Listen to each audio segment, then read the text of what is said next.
Pinapalabas niya na bawal ang maggamit ng alias sa confidential funds.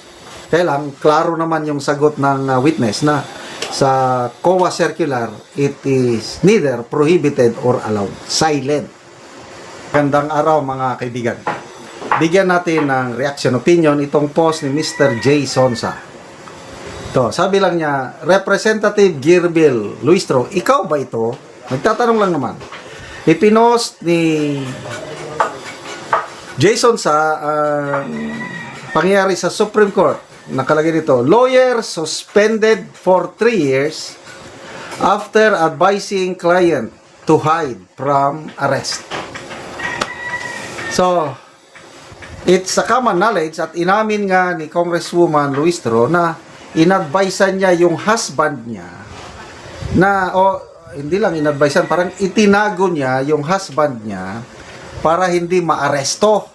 Kasi may warrant of arrest over an alleged rape. Sinasagot naman ito ni Congresswoman Luistro na inamin niya, ginawa talaga niya yun. Kasi nga, yung allegation daw ng rape is gawa-gawa lang. Kaya, prinoteksyonan niya yung husband niya at tinago niya. So, ang tanong is, itong lawyer na nasuspended for 3 years, dahil inadvise niya yung kliyente niya na magtago para hindi maresto, si Congressman Luistro ba ito?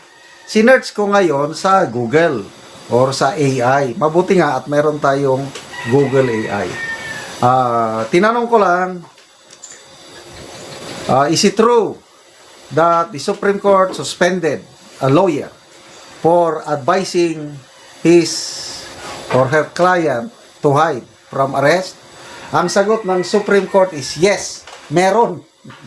But, hindi po si Congresswoman Luistro. Ang abogado sa naturang desisyon ng Supreme Court is si Attorney Rustico Gagate, case versus Pitcher.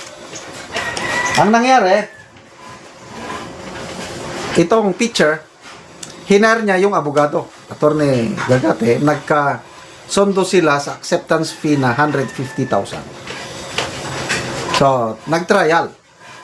Kaya lang, while ongoing trial, nakaligtaan ng abogado yung kanyang tungkulin niya na i-represent ang kliyente niya sa trial. Hindi niya ginampanan yung tungkulin niya. To a point, pagdating ng panahon, dahil napabayaan nga yung kaso, inadvisean nitong abogado ang kanyang kliyente na magtago na lang. As a result, nagreklamo itong kliyente. Dahil sa reklamong yan, nagdesisyon ng Supreme Court, sinuspend nila ang abogadong ito. Yan, jurisprudence na yan, sinerge ko. But, again, sa tanong ni Mr. Jason sa kung, excuse me, kung si Luistro ba yung nasuspend, in fairness, hindi siya. Hindi. Okay? Klaruhin natin. Kasi, isip ko, siya na nga ba ito? So, kung siya, kawawa naman. Anong mangyari sa House Prosecution Team? Siya ang lead counsel o lead prosecutor. Di wala na. But, mabuti naman at hindi. Speaking of mga na-suspend o na-disbar na mga lawyers, ang alam ko dyan is si Jesus Palsis. Yung pro-BBM na lawyer, na grabing mga birada laban ka sa mga Duterte. I think suspended siya for 1 year ba? For vulgar post. Masyadong masama yung kanyang mga post. Sino ba? Si Larry Gadon. Hindi lang suspended, kundi disbarred. Ano naman ang kasalanan ni Gadon? I think yung minura-mura niya yung media personnel. Kaya, ayun. Isa sa pinaka mabigat na parusa, disbarred. Kaya sabi ni Gadon, di baling disbarred daw siya, basta may kita siya. Anong kita? Malaki ang sweldo niya. As presidential advisor, sumasahod siya nasa, I think, 300,000 a month. Or in 1 year, including perks, bonuses, and everything, umabot ng sobra 4 million ang kita ni Larry Gadon. Kaya hindi niya kailangan pang maging mag-abogado pa. But hanggang kailan yan? Hanggang 2028 yan. Sino pa? Si Atty. Kausing, Toto Kausing. Malala nyo, nung kasagsagan pa ang kaso ni General Bantag? Ayan, si Kausing ang spokesperson sa kabila. Mabuti ngayon, hindi na siya abogado, nag-vlog na lang. Dr. Toto Kausing na ngayon. At kasama natin, pro Sara Duterte na siya ngayon. Kaya, no problem. Parehas na nating DDS si dating attorney, now Dr. Toto Kausing. Okay, so, kaganapan sa Day 13 ng impeachment trial ni BP Sara. Ayun, quini-question pa rin ng mga senador yung COA witness. Mr.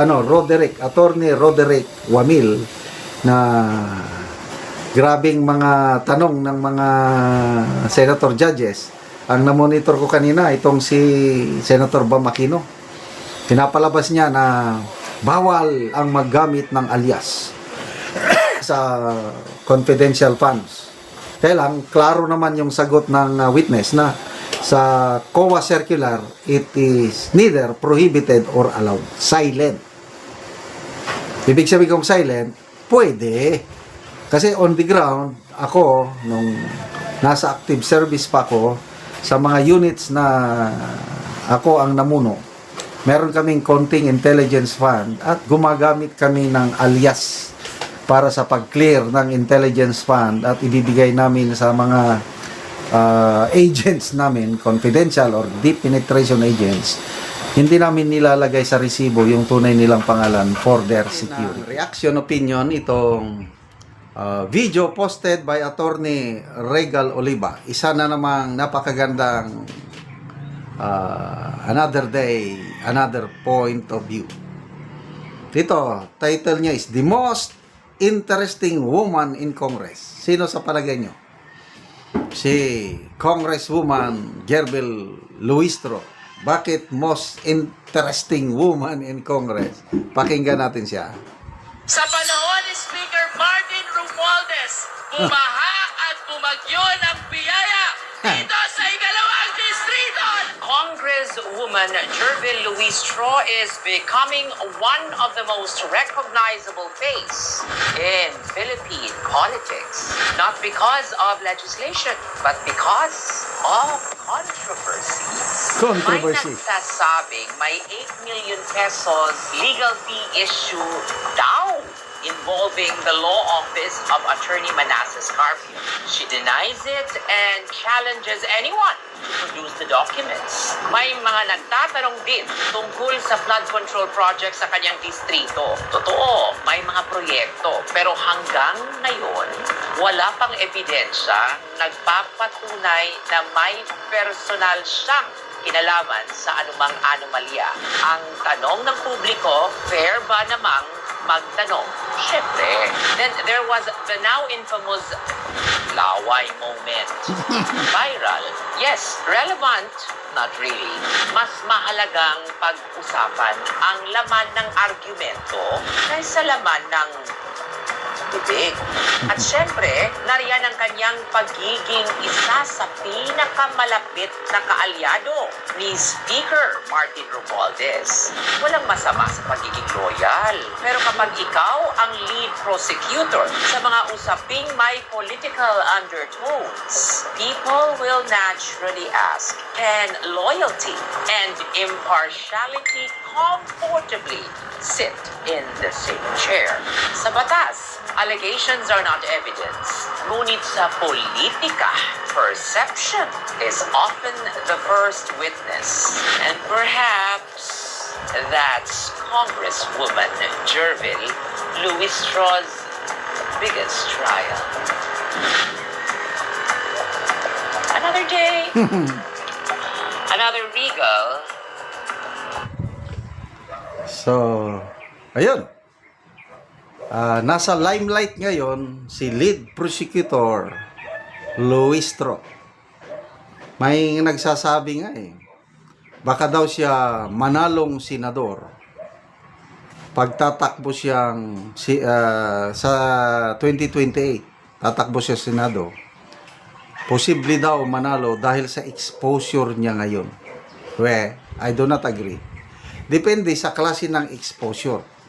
Kung ang exposure mo naman ay dahil sa kapalpakan, paano ka mananalo? Ang daming mga example, ha? Si Manny Pacquiao, kung exposure lang ang pag-uusapan, sobra-sobrang exposure niya, pambansang kamao. Kilala ng lahat si Manny Pacquiao. Bakit natalo siya nung last midterm election? Ayan, perception. Kasi dumikit siya sa Marcos Jr. administration. Tingnan nyo, yung tatlong kandidato ng partido ni Pangulong Marcos, Federal Party, Pacquiao, Tolentino, and Abalos, talo lahat. Bakit? Perception ng taong bayan. Basta dumikit ka sa Marcos Jr. administration, kiss of death.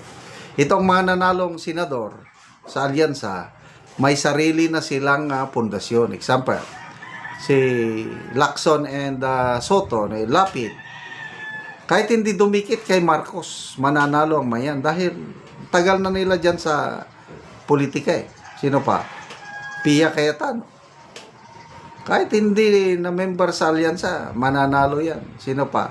Erwin Tulfo. May mga following na sila. So, huwag niyong sabihin na dahil si Luistro lead prosecutor mananalo sa ano. No way. Siguro kung makonvict niya mapakonvict niya si BP Sara, baka may pag-asa. But anong chances niyang makapakonvict? 16 ang threshold conviction votes. Paano siya makakakuha ng 16? Maliban lang kung totoo yung hinala ni Attorney Harry Roque na nakikialam ang palasyo at gagawin nilang 14, ibababa nila ang 14 ng conviction votes. Baka sakali. But then, wala pa ring assurance. So, good luck. Ay, Congresswoman Luistro, magbasa tayo sa mga comments.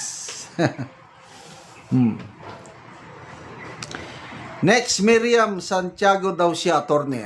Malayo siya kay Madam Miriam. Pamangkin yata siya ni Layla, halos magkamukha.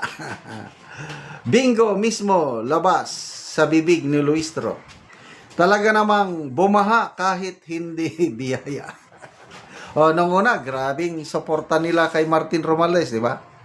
Kaya lang, nung in-announce ng Pangulo na sa SONA, sasampahan na ng kaso daw ng ombudsman si Romualdez, nasaan na yung mga loyalist ni Martin Romualdez?